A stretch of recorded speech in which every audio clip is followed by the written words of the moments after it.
I've seen things you people wouldn't believe. Hey, what's up guys? I'm Brian. This is Tech Therapy. Thank you so much for watching. Today's video is a Best Buy walkthrough where I go in so you don't have to. These vids are a channel favorite. I've been doing it for many years, and the goal is to show you what is on sale and what is on display at my local Best Buy. However, this video will be in Myrtle Beach, South Carolina. I've been there a few times. These videos have been filmed there. The goal, again, is to show you the sales, what's in stock, what is on display, what is being released. Around this time of year, we'll see some new TVs, but we'll also be focusing on 2022 models. For many of you, this is the time to buy. However, I would argue you can wait a little bit longer. If you are looking for value, any TV in this video would be something you should consider, other than a couple which I'll talk about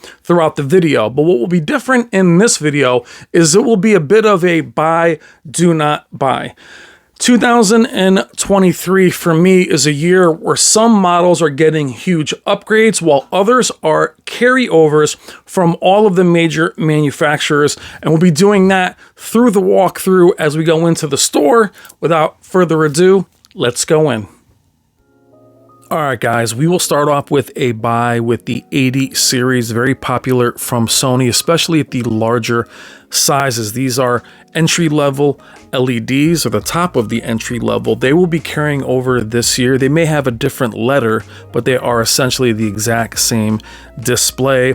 That's a safe buy. Here we have the A90J Master Series and the A80K WRGB OLED. Now, the A90J Master Series, one of the best TVs ever made, is still very expensive as it is a Master Series, but very much like the A9G before, it's a bit of a trap as it is still very expensive. The A80K has caught up, and the A80L will be a little bit better. The A80K is a better buy. Now, I had Rob Brennan from Sony on the channel. He talked about the heatsink on the A90J not being needed with the A80K and the A80L. The A80L will have an 83-inch, may cost the same as an A90J.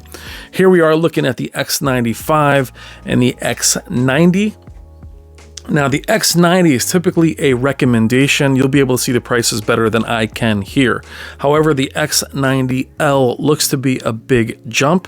So unless you are looking for value, the X90 is not the one I would recommend right now. I'd recommend hanging back and checking out the X90L before jumping to the X90K. However, if you do want value, the X90K is a good choice at the end of the year. Not always a great choice at the beginning of the year, as they are rather expensive for where they are in the lineup. This is a quick look at the 2022 Sony lineup before they replace it with the new displays, which will show up throughout the year. Here's another interesting one. We have an A90K Master Series, which is in 42 and 48 inches. Again, being more expensive, being a Master Series, they are a little hard to recommend, considering you'll see the C2 later in the video, which will be a few $100s cheaper and has more features. Though if you like the Master Series, because they are calibrated in the factory and they do bin higher, they are good choices again, but you are paying more for less.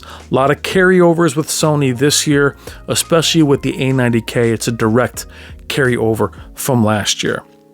You're going to see a lot of Sony early in this video, as I do love the setup at the Myrtle Beach Best Buy. A lot of comparative. Everything is next to each other. Again, you're looking at an X95K. The X95K is also a good choice to pick up now, as the X93 next year, which will be available in 55, 65, and 75, not 85, will be exactly the same as this display.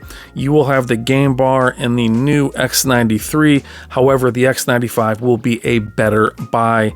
X95 is safe to buy. Keep in mind the 65 is the weakest size.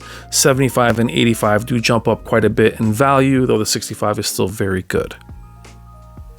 A80K is also a safe bet for this year, as the A80L will be incrementally better. They'll be very much the same. Like the X95, 93 comparison, the body, the chassis will be virtually the same. X90L will look completely different. It'll look much like the X95 you see here. Also want to show you Sony first because this overlapping of years is very important. X90L will have a big jump as we look over at Samsung's S95C 77-inch QD OLED. This pretty much is the star of the video and the first new TV out of the gate. The QN90C is also out, though it's not here in this video. For 77-inch QD OLED, that is actually a very good price. There's the one Connect box. Do not see the S90C here, which will be interesting when that display releases, as I think it will also make the S95B, which is right here, not really something to consider. S95B, amazing display, went through a ton of firmware updates, and this longevity has lately been called into question. Hard to recommend it at this time, now that the S95C is here, with the S90C on the way.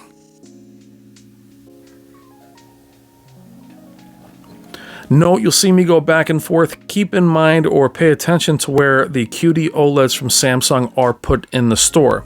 They are away from their premiere section, which is directly behind this. They're kind of off to the side with their lower end displays. Keep that in mind, it's very important for where Samsung positions them in their lineup. In my opinion, it should be the flagship right alongside with their 8K. However, their 8K mini LED is their true flagship. Where with Sony, the A95L will be their true flagship this year. As we look at Samsung's kiosks, they are the best in the business. They have their entire lineup here. How many sizes? Each display has many different sizes and options, typically with the crown jewel in the middle, which is the QN900B. Or I should say the Q900B, which is their 8K display. Typically, these come out very expensive, then they drop like a rock towards the end of the year. I personally, myself, am looking at a Q900C for myself. QD OLED is not big enough for me yet. Part of the conversation we're having also is the 83-inch MLA is not available with LG either, leaving me with a larger panel having to choose something else. I do find the Q900B to be very good. The 900C will be even better. You'll see the prices better than I can in the video, but they have so many options. Samsung typically has a 6, a 7, a 75, an 80, an 85, a 90, and a 95. They kill you with different options, different sizes, different features. The argument I have is the real quality starts at the 80, 85, where the 6, the 7 are a little hard to recommend. You have this many options, they kind of blend in together, and you run out of places to charge in terms of pricing. Here's the very popular frame, which everybody loves. I am not a fan of it, but everybody does love it. For artwork, it is excellent, I guess. Panning quickly here to show you Samsung's lineup. As I pan to the right, you'll see the cheaper LEDs here. And as we come around here, there is your S95C, which again, in my opinion, should be their flagship, at least along with the Q900B. Or I mean Q900C, which should be here shortly. Spent a little time with the S95C, which is absolutely stunning. A lot of leaks in price, surprise drop. We don't even have this at a lot of retailers other than Best Buy and Amazon at this point. However, I think it's a flaw to drop this early. It's not measuring as bright. I think the MLA G3 is going to be an absolute monster. We're looking quickly at the Hisense. This is not the U8H. This is the U6H. I'm glad Hisense has a presence here. Look for big things from Hisense this year, as their entire lineup will be mini LED. As we come around to the best TV of last year by many, the A95K. However, this is one of the TVs that I cannot recommend at this time. Simply put, as amazing as it is very expensive. And the A95L looks to be 200% brighter. and really push and use that heatsink. Very hard to recommend this TV at this time. However, the Samsung QN95B here is easy to recommend, as at 75 and 85 inches, it's incredibly cheap. This is the flagship LED from last year for 4K. It did have the 8K processor in it from the Q900B. Hard to recommend any of the 8K Samsungs that are below 75, as they are very expensive and they remain expensive for some reason. Quickly on the A95K, as we pan over Samsung's lineup here, don't get me wrong, like the A90J, the A95K is exquisite. However, that Master Series price stays for a long time, and the A95L, which will be the flagship, promises big advancements, especially with the game bar, Dolby Vision gaming, a lot of other features that will render the A95K too expensive to recommend at this time. As we look at another Q900B at 75, we're here also at the G2. Now the G2 is another one that will be hard to recommend at any size other than 83. Simply put, the new G3 will have the micro lens technology, make them very, very bright. They will definitely stand out. However, the 83 will not have that. So you are probably recommended to buy. The only G2 I'd recommend at this point is the 83-inch. Wait for the G3.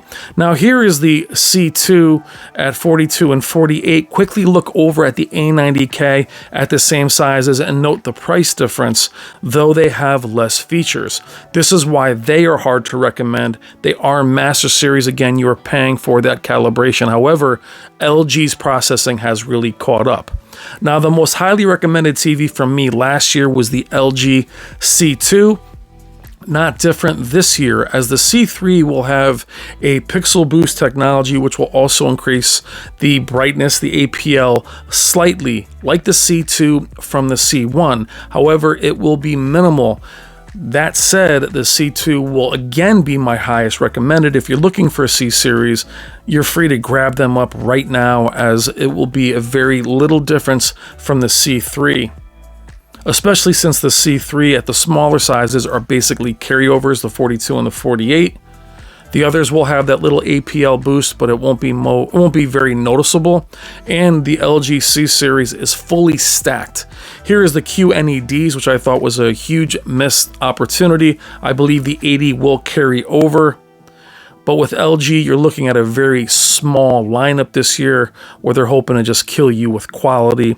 The Z and the M are very high-end. Hopefully we'll show you those at Value Electronics. But the QNED, I do like these mini LEDs, they're IPS panels. I was hoping to see more of them and see where they would take them, as they are very promising. But their future is a little bit hazy. Quickly glancing over at Vizio, which is even more hazy and a mystery. They have a larger kiosk in this particular Best Buy. Always pushing for Vizio. They are hard to recommend, as they have a very convoluted lineup, which you can't tell what TV is what year. You have a Quantum XM series, but not a Quantum XP series, which used to be their flagship. Great sound bars. Hopefully we'll have some clarity on what Vizio's plans are for the future. Quickly, I'm going to move over to TCL. Now, I recommend, or with TCL, I'd like to see more of their kiosks in store as we continue to look at Vizio.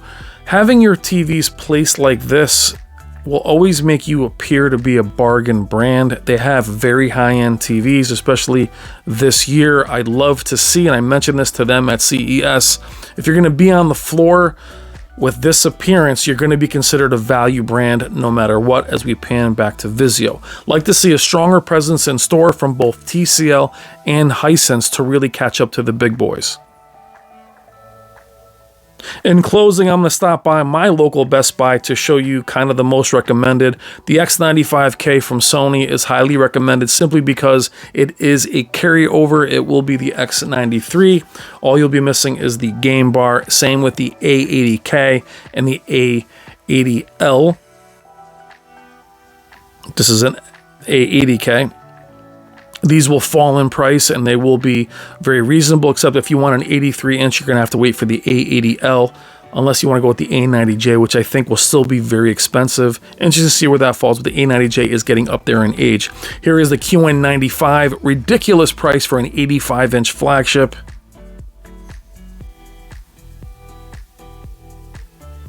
As we pan over to the G2, only G2 I recommend at this time is an 83-inch because the MLA will be a game changer. I think this will take the entire TV world by storm this year. And again, the C2, as we look at it quickly, pick up any of those sizes of the C2 now and you will be very happy. C3 will be a little bit of a jump, but... And then here at the Sony, you're looking at the 80K X95 and the A80J, or 80K, I'm sorry, the X80. Those larger LEDs will be very much the same. And again, for those of you that want massive TVs, the 85-inch is very attractive because they look great at that size.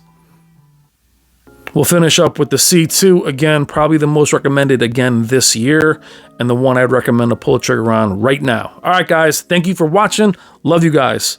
Like and subscribe. Bye.